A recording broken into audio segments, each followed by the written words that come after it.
Okay, Assalamualaikum class. Alright, so for today, I will proceed next topic, which is categories of training techniques. Alright, so last class, I already cover the orientation, okay, and benefits of orientations, orientation, what we call orientation kits, and then orientation checklist, okay, trainings and advantage of effective office trainings. So for today, we proceed with categories of training techniques. So before we proceed with categories of training techniques, I will explain about the trainings methods and training methods and techniques. Okay. First, before that, share dulu slide.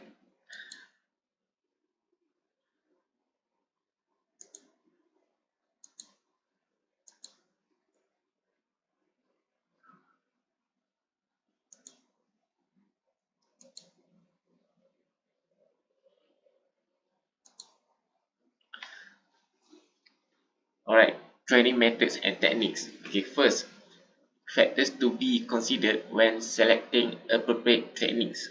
So in order to decide training apa, what kind of training, konsep macam mana, tapi ada factors dia yang you kena decide. Okay, first one, which is you need to identify in terms of nature of the tasks or jobs for which trainings programs are being developed. So tengoklah task tu macam mana, sesuai. So make sure kerja-kerja yang tugasan yang you dah buat tu sama dengan training tu sesuai. Maksudnya dia relate lah, ada related lah. Macam contoh, kalau you buat kerja-kerja admin, kan, semua tu report, filing semua tu, kan. So make sure juga bila time trainings tu sama juga dari segi you punya nature of the task tu. Okay. Next, second, in terms of number of individuals to be trained, which is you kena identify berapa orang, kan. Contoh, dalam 30 semua typing tu slow semua, kan. Right, so hantarlah semua tu pergi training. Tapi kalau seorang dua je yang problem, takkanlah nak hantar juga, kan. So kena fikirlah dari segi cost tu macam mana. So maybe nak jimatkan cost tu, you boleh suruh join secara virtual sahaja. Okay. And next, in terms of financial commitment, the organisation is willing to make for employee training. Ni pun sama jugalah. Tengok dari segi bajet, peruntukan company tu macam mana, cukup ke tak cukup. Okay. And next, is with which already prepared materials can be obtained. Maksudnya dari segi material semua tu, equipment semua tu, kan. So make sure ada lah, kan. Okay. And next, length of time needed to train individuals adequately. Maksudnya berapa tempoh lama you nak hantar beri training tu. Kalau sehari cukup ke nak hantar training tu, kan. Ke sehari tak cukup, maybe lah hantar 2-3 hari lah. Okay, next, in terms of training facilities within the organisation. So check juga dari segi facilities tu, dia lengkap semua ke tak, kan. Macam you buat event, contoh kalau buat dekat Dewan tu, make sure lah kena lengkap lah dari segi bahagian logistik semua tu, kan. Kerusi, meja, PA system, kan. Okay. And next, abilities of the individuals for whom the training experiences are being developed. So for this one, tengok pada person in charge tu, person yang conduct training tu, dia ada experience ke tak. Okay. Maksudnya tu, these are the factors need to consider in order to design training methods. Okay. Right, next, now we look at the categories of training techniques. Right, so there are 3 types of training techniques, the main training techniques.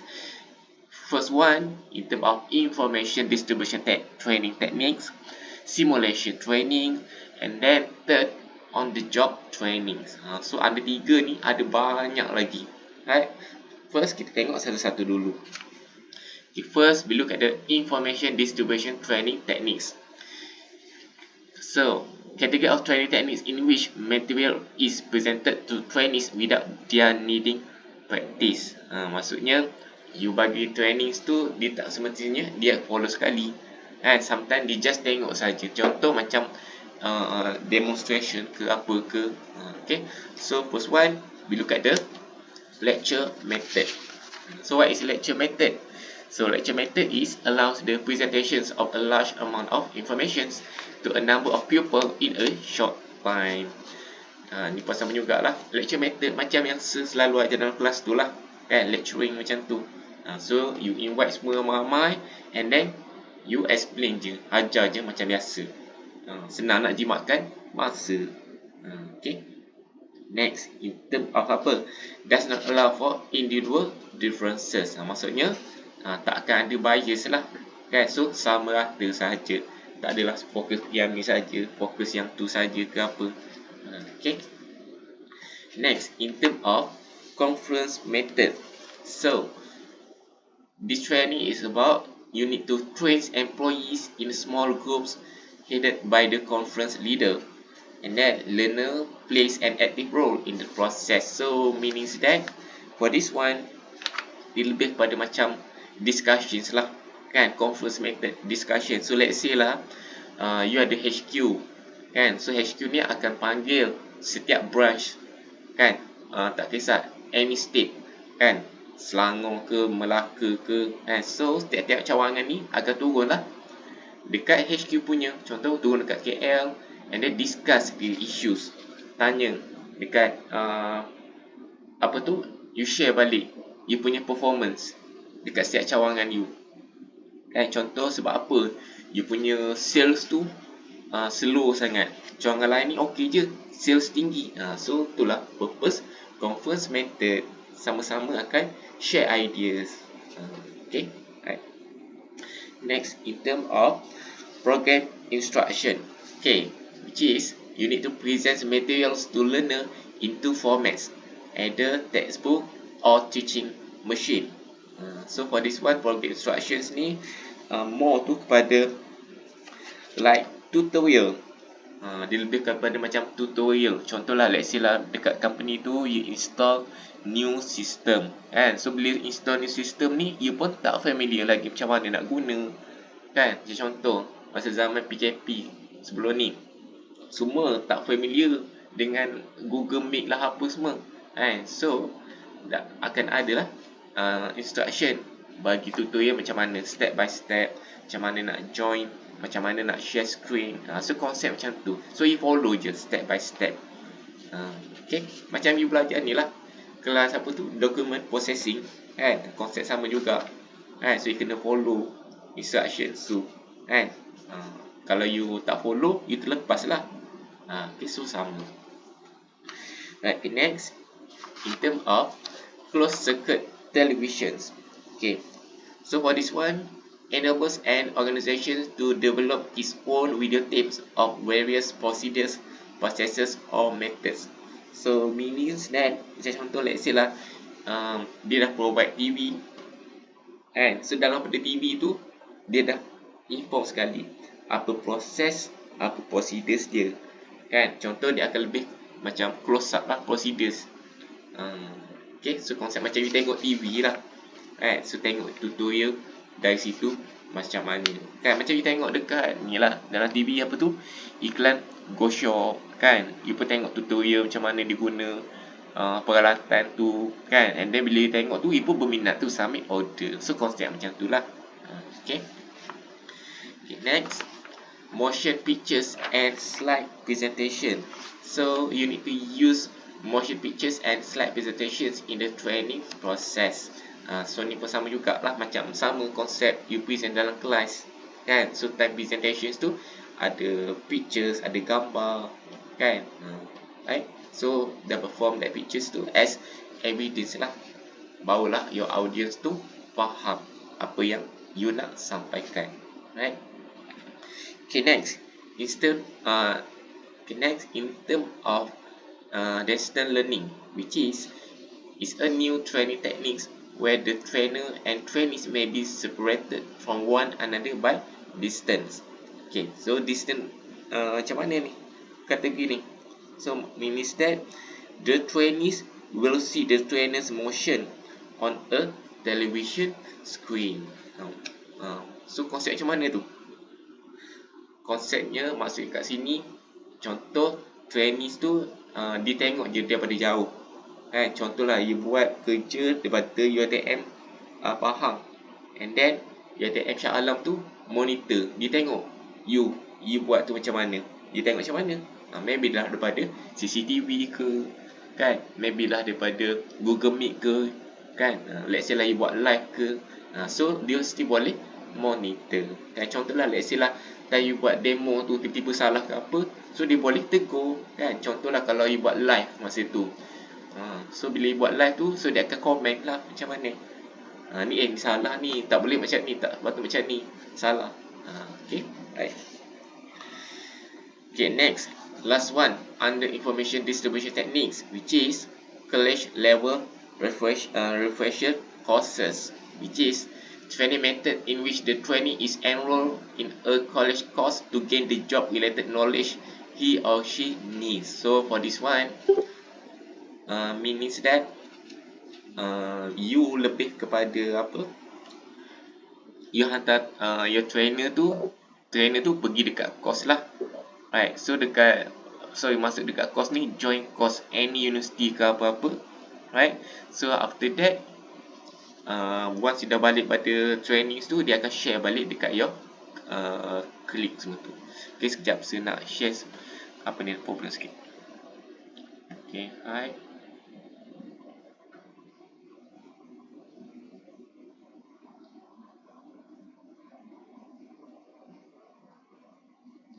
In the call. Right. Okay, sambung. Sorry, masalah teknikal. Right, so we have finished information distribution techniques. So ada 7 tu. Ingat example tu. Okay. Right, okay. Next. Saya rasa saya kena share macam ni lah kot. Mana ni?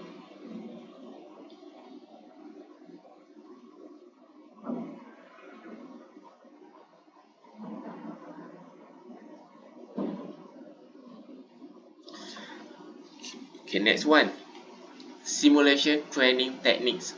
So simulation training techniques ni ada 9 step, ada 9 techniques. Okay, so first one, which is category of training techniques that provides employees with an artificial representations of a real life situation. Okay, simulation ni konsep macam mana? Okay, first one, we look at the role playing. So role playing ni means that trainees assume the role of someone in an existing environment. So konsep role playing ni macam konsep you berlakon lah kan. So dia akan bagi you situation, dia akan bagi you karakter apa-apa kan. So dia minta you lakonkan macam mana, nak supaya you experience sendiri tu macam mana. So dibagilah dialog tu, and then you pun buat lakonan, supaya bila pada berlakon tu automatic what we call you belajar sendiri sebenarnya. Okay. Next, case method. So for this one, trainees are given a description of organizational conditions involving either a hypothetical situations or a real situation. So means that case method ni sama macam yang you tengah buat assignment sekarang, case study kan. So dia akan bagi case study kan, and then after that once you dah analyse semua apa problem, and then you need to answer that question. So dia akan provide lah soalan tu, minta you punya opinion tu macam mana, right. So kalau tak jadi juga simulation technique ni, so next we look at the incident method. So incident method macam mana, right. Trainees are given a few details about a given situations. They continue to ask questions of the trainer until they have sufficient information to make an informed decision. So for this one, contoh macam konsep Explorers lah kan, game Explorers tu for those kalau pernah join Explorers tu, dia akan bagilah clue macam tu. So bagi dalam clue tu, dia akan bagilah soalan apa-apa, and then you need to bagi solutions kan. So bila you dah settle semua tu, you boleh pergi dekat next checkpoint. So dalam method incident method. Okay. And next, in terms of business game, which is trainees use realistic games in learning about the concept uh, being teach, semua tu lah, right? And then, so apa maksud kat sini business game ni? So konsep sama juga, bukanlah you kena main game ke apa, right? Contoh, konsep macam game juga, dibagi game yang lebih macam education lah, education versions lah, kan? Contohnya dari segi time management, kan? So adalah game related with time management. Tengok you punya level tu, you pandai tak nak manage time tu, kan? Okay, you boleh search contoh game time management tu macam mana, kan? Macam contoh yang you belajar typing tu, dekat software tu sendiri kan ada game, kan? So games tu nak train you sebenarnya, kan? Sebab apa? Sometimes kalau you guna tutorials ni macam bosan je, kan? Kena tarik satu-satu. So bagi game, bila games ni lagilah fun. Okay. Okay, next, in term of in basket training, which is focuses on decision making and problem solving. So in basket ni konsep yang sama jugalah.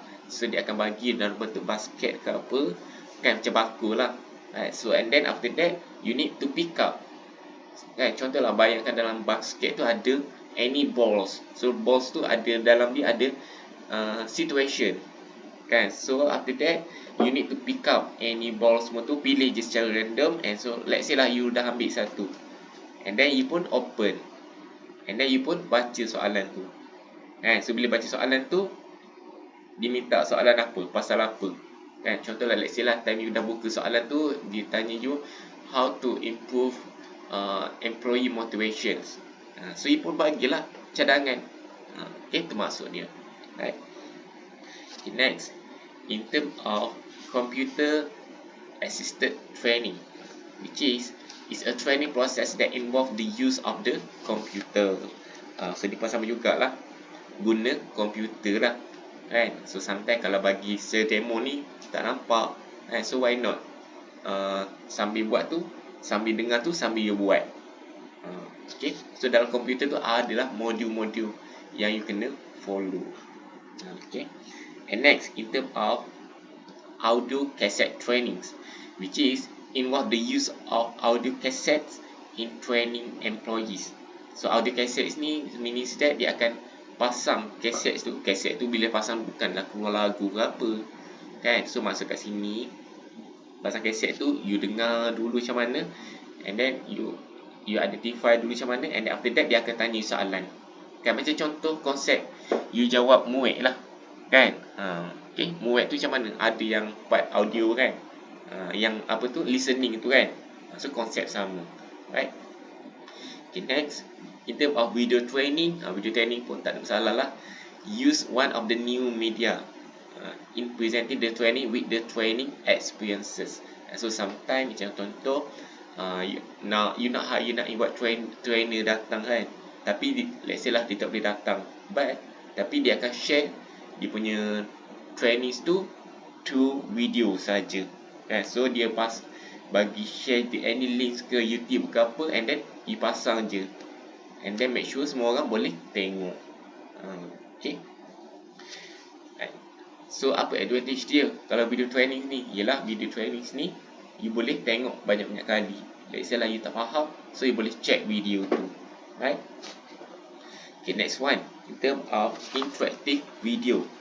So for this one is a new training techniques. Trainer carries on a dialogue with a computer, which is touch screen or keyboard.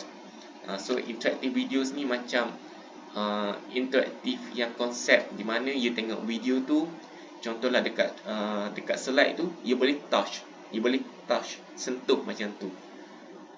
Tu konsep interactive video. So you boleh what we call buat sekali lah dengan trainer tu, kan? Okay, touch screen. Right, so we have simulation training.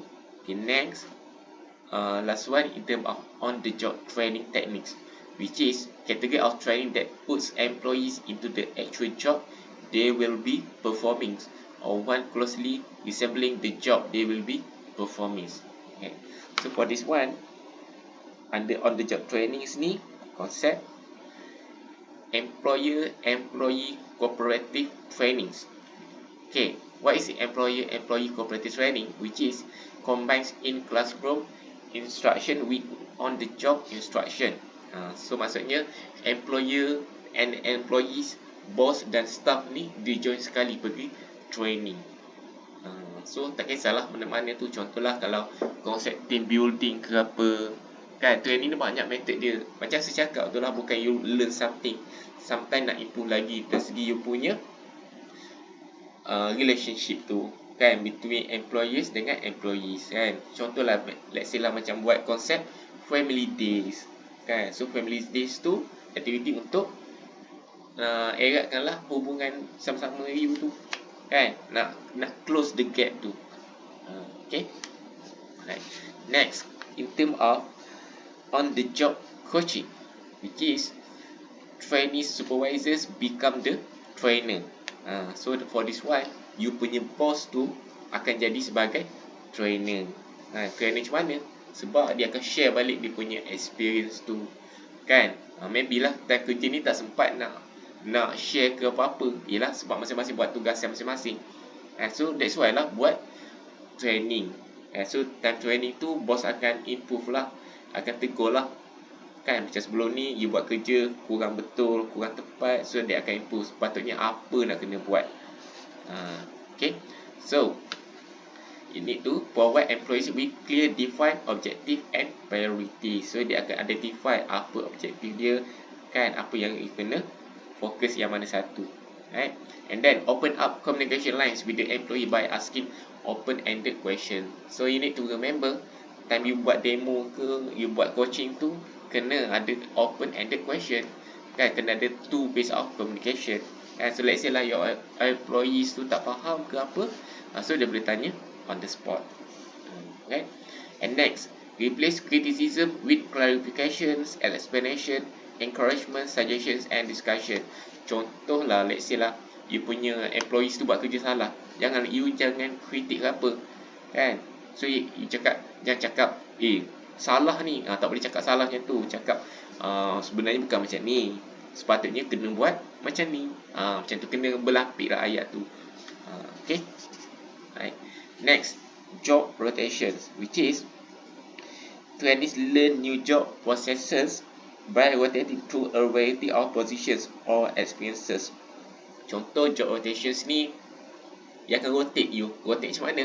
Contohlah, let's say you sekarang ni sebagai admin, right? So and then untuk next month dia akan rotate, dia akan transfer you kerja dekat bahagian sales dan marketing.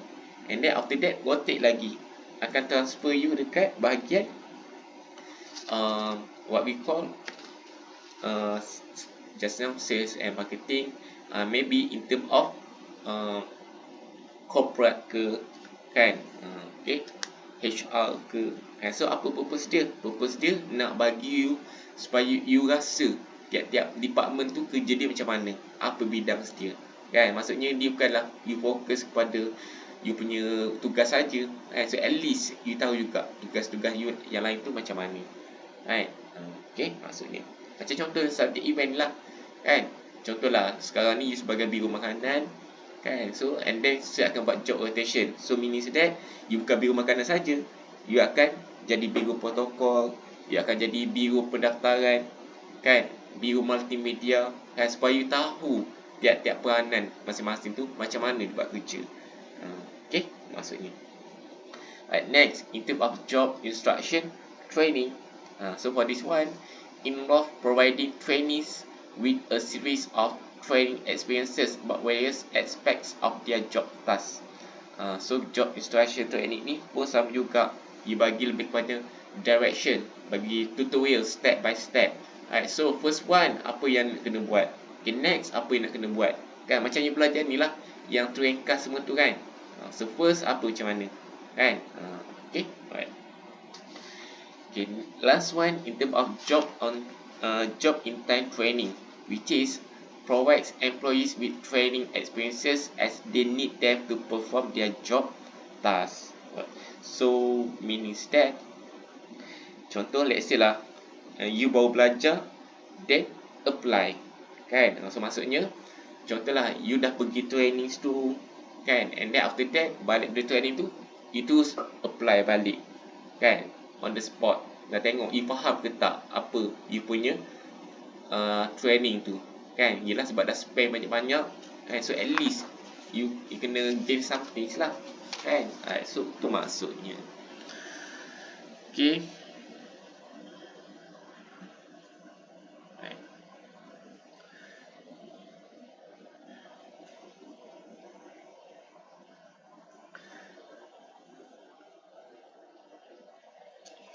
Okay class, so we have finished chapter 7. So contoh let's say lah, kalau you ada problem ke apa, inform sebalik. Okay, so boleh refer dekat slide.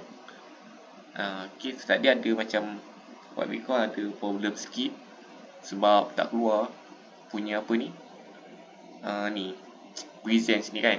Tapi you check balik lah. Okay, kalau tak clear, tak faham, tanya sebalik. Right, so macam biasa dah habis dah. Tak buka. Alright, so macam biasa, once dah habis dah chapter 7, akan ada case study. So bila nak kena submit case study tu, submit after you punya holidays nanti. Berapa bulan? Sekejap. Cuti 30.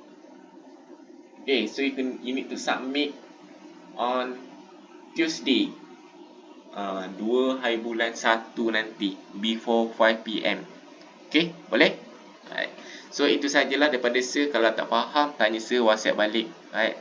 So wish you happy holiday, happy New Year, jaga diri. Alright. So that's all for today. Thank you class. Assalamualaikum.